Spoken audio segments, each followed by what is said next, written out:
अगर आपने भी सपना देखा है रेलवे में सरकारी नौकरी पाने का, तो साइंस वो सब्जेक्ट है जो आपके सपने को पूरा कर सकता है। आपको पता है रेलवे इस बार 2024 में बहुत सारे फॉर्म निकालने वाला है। 2-3 की नोटिफिकेशन आ चुकी है, बहुत सारे अभी नोटिफिकेशन आना बाकी है। आप किसी भी एग्जाम की तैयारी करते हो, हर एक में अपना साइंस का एक अच्छा स्टैंडर्ड है, एक अच्छा लेवल है। इस वीडियो में मैं आपको यह बताने वाला हूं कि साइंस में वो कौन कौन से चैप्टर है जिससे क्वेश्चन बार बार रिपीट होते हैं। बहुत सीधी बात करूंगा और आपको मैं बता दूं, इस वीडियो को देखने के बाद ना साइंस का सोचने का नजरिया आपका बहुत बढ़िया हो जाएगा। तो चलिए फिर वीडियो की शुरुआत करते हैं। बच्चों, सबसे पहले मैं आपको यह बता दूं कि 2024 में कौन कौन से फॉर्म ऐसे हैं जो आपके आने वाले हैं। अगर बात यहां पर फॉर्म की करते हैं तो आपको पता है कि एएलपी का फॉर्म 19 जनवरी को आ चुका है, टेक्नीशियन का फॉर्म 9 मार्च को आ चुका है और आरपीएफ का फॉर्म 15 अप्रैल को आने वाला है। अगर एनटीपीसी आरआरबी जेईई की बात करते हैं तो जुलाई सितंबर के आसपास इसका फॉर्म आ जाएगा। और अगर मैं बात ग्रुप डी की करता हूं जो लेवल 1 में आता है, अक्टूबर से दिसंबर में फॉर्म आ जाएगा। मतलब ये सारे के सारे फॉर्म 2024 में है। अच्छा, ये सारे फॉर्म 2024 में निकलने वाले हैं। और बच्चों, इन सारे के सारे एग्जाम में साइंस से कितने क्वेश्चन आते हैं ये भी देखिए। एएलपी में 20 क्वेश्चन आता है साइंस का, और मेरे भाई ये 20 क्वेश्चन अब 75 में से है। आप इसको परसेंटेज वाइज अगर काउंट करें तो 75 में 20 है तो 100 में कितने, तो थोड़ा ज्यादा ही हो जाएंगे। आ जाइए, टेक्नीशियन में 40 क्वेश्चन आएंगे और एनटीपीसी आरपीएफ में 50 क्वेश्चन जीके के आते हैं, लेकिन उसमें से 15 क्वेश्चन आपको साइंस के मिलेंगे। आरआरबी जेईई में तो भैया पूरे 30 क्वेश्चन साइंस से पूछे जाते हैं। ग्रुप डी की बात करते हैं मेरे भाई, तो ग्रुप डी में 25 क्वेश्चन साइंस से पूछे जाते हैं। अब आगे सुनिए बच्चों, ग्रुप डी का पेपर अभी 2022 में हुआ है।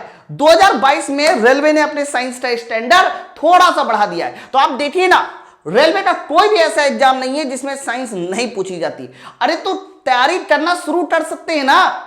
तो मैं आपको अब बताने वाला हूं कि लेवल क्या है। तैयारी करने से पहले आपको लेवल तो जान लेना चाहिए। हमने जान लिया कितने नंबर ऑफ क्वेश्चन पूछे जाते हैं। तो 2022 में जब ग्रुप डी का पेपर हुआ है उसमें साइंस का ठीक ठाक लेवल रहा है, लेकिन साइंस पूछी कहां से जाती है ये भी समझिए। बच्चों, आपको पता है कि जब भी कभी आप रेलवे का ऑफिशियल नोटिफिकेशन देखिए तो नोटिफिकेशन में वहां पर एक लाइन लिखी होती है कि syllabus under the cell cover physics, chemistry and life science, और आगे लिखा होता है 10वीं स्टैंडर्ड। मेरे भाई कहीं पर भी देख लो एनसीईआरटी और यूपी बोर्ड का कोई नाम नहीं है, लेकिन ये जरूर लिखते हैं 10वीं स्टैंडर्ड।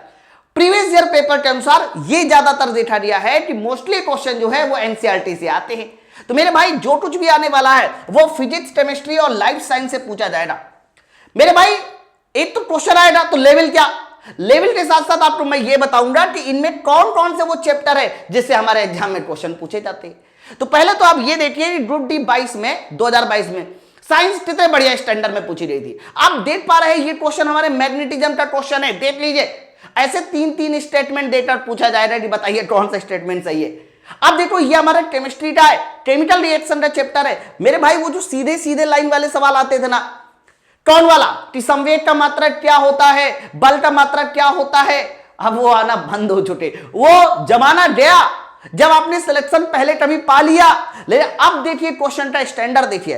इसके अलावा देखिए ये अगला क्वेश्चन हमारे एसिड और बेस का है, मतलब स्टेटमेंट देकर क्वेश्चन पूछे जाते हैं, न्यूमेरिकल भी आते हैं। आप देखो यहां पर जो है ये एक तरह का ये भी स्टेटमेंट बेस्ड क्वेश्चन है, बेसिक इलेक्ट्रिसिटी से क्वेश्चन है, फिजिक्स का चैप्टर है। तो कहने का मतलब ये है कि आपके सामने ना मैंने क्वेश्चन का लेवल दिखाया है कि भैया क्वेश्चन किस किस लेवल में पूछे जाते हैं। अब ये हमें पता होना चाहिए ना फिजिक्स के वो कौन से चैप्टर है, क्योंकि इन्होंने कहीं पर चैप्टर के बारे में नाम नहीं क्लियर किया कि कौन कौन से चैप्टर है। तो आपको क्लियर होना चाहिए ना कौन कौन से चैप्टर आने वाले हैं। तो मैं आपको फिजिक्स, केमिस्ट्री, बायोलॉजी में सबसे पहले फिजिक्स के वो 4 चैप्टर बता दूं जो आपके एग्जाम में रेलवे पूछता है। बच्चों देख लीजिए, फिजिक्स के टोटल ये हमारे 12 चैप्टर है। आपको बता दें मोशन में फिर सारा मोशन आ जाता है, projectile motion, 1D motion, 2D motion, circular motion. Gravitation, optics सबसे ज्यादा इंपॉर्टेंट चैप्टर है। आपको बता दूं सबसे ज्यादा पूछे जाने वाला चैप्टर मेरे भाई यही है, most important chapter. Sound, electricity, basic electronic, कई बार क्वेश्चन डायोड, ट्रायोड और कह सकते हैं कि पी टाइप सेमीकंडक्टर और एन टाइप सेमीकंडक्टर इनसे भी बन जाता है मेरे भाई। इसके बाद मैग्नेटिज्म, आपने देखा मैग्नेटिज्म से क्वेश्चन आया और भर भर के क्वेश्चन आने लगा मैग्नेटिज्म से। हीट एंड टेम्परेचर बहुत बढ़िया चैप्टर है, हीट एंड टेम्परेचर, ये मान के चलिए हीट एंड टेम्परेचर से भी क्वेश्चन बहुत आता है। Unit measurement, source of energy, आपको पता है ये वाला चैप्टर जो है जनरली फिजिक्स में होता नहीं है, लेकिन 10वीं स्टैंडर्ड में जब एनसीईआरटी में आप जाओगे तो वहां पर सोर्स ऑफ एनर्जी का एक चैप्टर है, और सोर्स ऑफ एनर्जी से क्वेश्चन आता है। सोर्स ऑफ एनर्जी में हम लोग एनर्जी के जो स्रोत होते हैं ना उनके बारे में पढ़ते हैं। इसके बाद आप देखिए वर्क, पावर और एनर्जी, और मेरे भाई property of matter. Property of matter में पृष्ठ तनाव हो गया, दाब हो गया, अकेसितात्व हो गया, इनके बारे में पढ़ते। तो फिजिक्स के ये टोटल 12 चैप्टर ऐसे होते हैं जिनसे रेलवे भर भर के क्वेश्चन पूछता है। अच्छा, अगर मैं इसी तरह से केमिस्ट्री की बात कर दूं तो केमिस्ट्री में भी लगभग 12 ही चैप्टर है ना। आप देखिए मैटर एंड स्टेट मतलब पदार्थों की अवस्थाएं, फिर एटॉमिक स्ट्रक्चर हो गया, mole concept, very important question, बहुत बढ़िया बनता है, न्यूमेरिकल बनता है, रेडियो एक्टिविटी, पीरियोडिक टेबल। अब देखो पीरियोडिक टेबल में अपने एनसीईआरटी की 10वीं से हटा दिया, लेकिन फिर भी देखिए पीरियोडिक टेबल से भर भर के क्वेश्चन आते हैं। तो कहने का मतलब यह है इन्होंने ठीक क्लियर नहीं किया हम एनसीईआरटी पूछेंगे, पीरियोडिक टेबल भी आ सकता है। और आगे देखिए केमिकल रिएक्शन मेरे भाई। इसके बाद मेटल और non metal, daily life chemistry, इससे भी क्वेश्चन आता है। ऑर्गेनिक केमिस्ट्री, कई बार आप इसको हाइड्रोकार्बन के नाम से भी जानते हैं। केमिकल बॉन्डिंग हो गया, एसिड बेस एंड साल्ट, मेरे भाई वेरी इंपॉर्टेंट।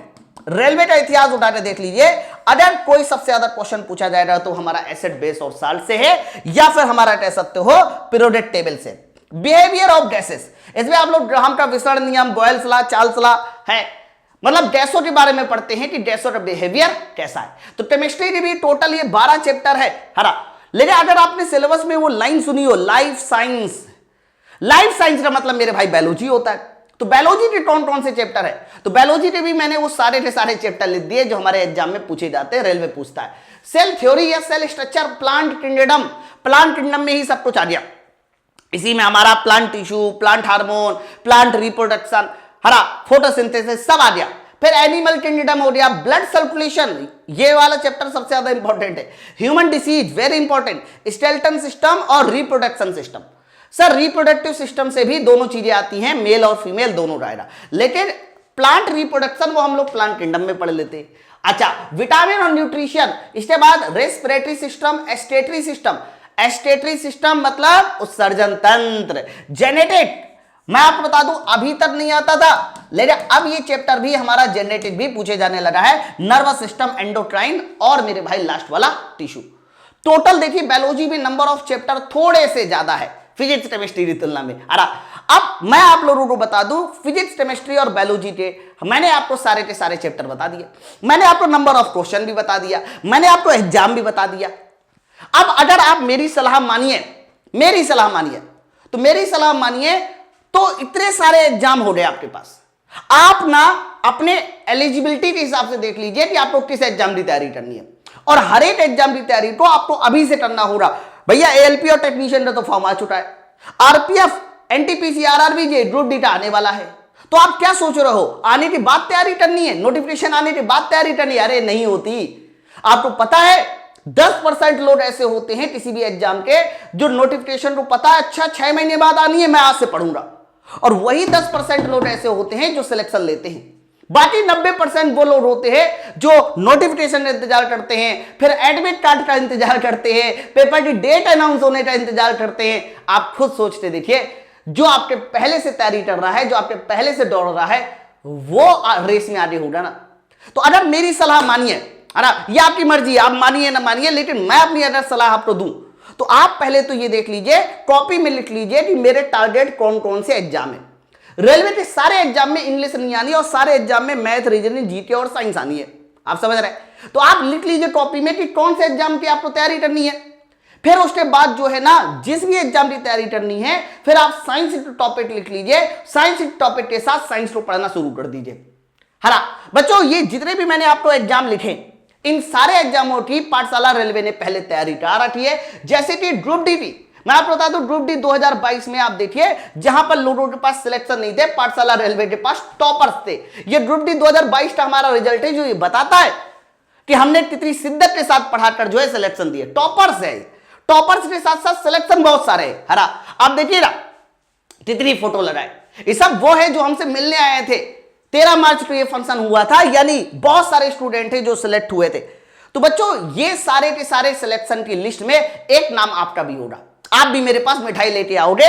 इसके लिए पाठशाला एप्लीकेशन में हर एक बैच को स्टार्ट कर दिया गया है। तो रेलवे के अभी मैंने जितने भी बैच बताए वो सारे के सारे बैच एकदम कम से कम दाम में, कम से कम इसलिए रखा गया ताकि कोई भी बच्चा जो ऑफलाइन की महंगी महंगी फीस 5,000, 6,000, 8,000 नहीं दे सकता, उन सारे बच्चों के लिए सारे के सारे कह सकते हो डिस्काउंट ऑफर स्टार्ट हो चुके। बच्चों जब मैं कहता हूं एएलपी के एग्जाम की कंप्लीट 750 है, इसका मतलब यह हुआ कि इसमें पूरा है, CBT 1 प्लस CBT 2 सब है। टेक्नीशियन का मतलब सारे सब्जेक्ट, जब मैं बैच का नाम बोलता हूं तो इसका मतलब ये सारा बैच है। बस आरआरबी जेई जो है वो सिर्फ और सिर्फ CBT 1 का है, क्योंकि अभी जब टेक्निकल होगा तो हम लोग टेक्निकल वाला भी लॉन्च कर देंगे। लेकिन ध्यान रखना एएलपी जो है बच्चों, एएलपी CBT 1 प्लस 2 दोनों है। तो एप्लीकेशन पे ये सारे के सारे बैच स्टार्ट हो चुके। तो जिनको भी ये लगता है कि नहीं मुझे पाठशाला टीम के साथ पढ़ाई करनी चाहिए, देखो आप पढ़ाई कहीं से भी कीजिए, लेकिन सही समय पे आपको तैयारी स्टार्ट कर देनी चाहिए, ऐसा मेरा मानना है। तो आप सब लोग इनमें से कोई भी बैच ज्वाइन करना चाह रहे हैं तो सबसे पहले माई पाठशाला एप्लीकेशन को डाउनलोड कर लो। प्ले स्टोर पे जाकर माई पाठशाला एप्लीकेशन को डाउनलोड कीजिए। जैसे आप माई पाठशाला एप्लीकेशन को डाउनलोड करेंगे वहां पर ये सारे बैच चल रहे हैं, और ये सारा डिस्काउंट पाने के लिए आपको एक छोटा सा कूपन कोड लगाना होगा, कैपिटल में YOGI10। बच्चों ये जैसे अप्लाई करेंगे तो महीने महीने जो दाम है वो तुरंत जो है इन दामों में, इन कह सकते हो प्राइस में कन्वर्ट हो जाएंगे। किसी भी तरह की कोई दिक्कत आती है, कोई परेशानी आती है तो आप हमारे हेल्पलाइन नंबर पे भी फोन कर सकते हैं 6393-125-760, और दूसरा है मेरे भाई 9696-102-411। आप लोग साइंस के किस टॉपिक से डरते हैं वो भी मुझे कमेंट सेक्शन में बताइए। इसके अलावा एक इंफॉर्मेशन और भी है बच्चों, ये फिजिक्स की बुक लॉन्च हो चुकी है। आपको पता है कि फिजिक्स बहुत अच्छे स्टैंडर्ड में आती है। ग्रुप डी 2022 के सारे क्वेश्चन मैंने इसमें इन्वॉल्व कर दिए। ग्रुप डी 2022 में 4 चैप्टर से सबसे ज्यादा क्वेश्चन पूछे रहते हैं फिजिक्स में, मैग्नेटिज्म, इलेक्ट्रिसिटी के साथ ऑप्टिक्स, थोड़ा बहुत हमारा कह सकते हैं मोशन, बहुत जरा सा। तो ये सारे के सारे क्वेश्चन इसमें इन्वॉल्व किए। फिजिक्स की किताब को भी ऑर्डर करना है तो आप इन्हीं नंबर पे फोन करके किताब को ऑर्डर भी कर सकते हैं, ठीक है। तो कैसा लगा ये वीडियो, कैसे लगे, टॉपिक के नाम कॉपी में लिखिए और कसम खा लीजिए कि आज से ही हमें तैयारी करनी है, और ये 2024 आपका ऐसा साल होना चाहिए जिसमें आप इतिहास लिखेंगे और इसी साल में आप अपने सरकारी नौकरी के सपने को पूरा करेंगे। तो चलो फिर हम लोग मिलते हैं अपनी नई अपडेट के साथ। Thank you very much.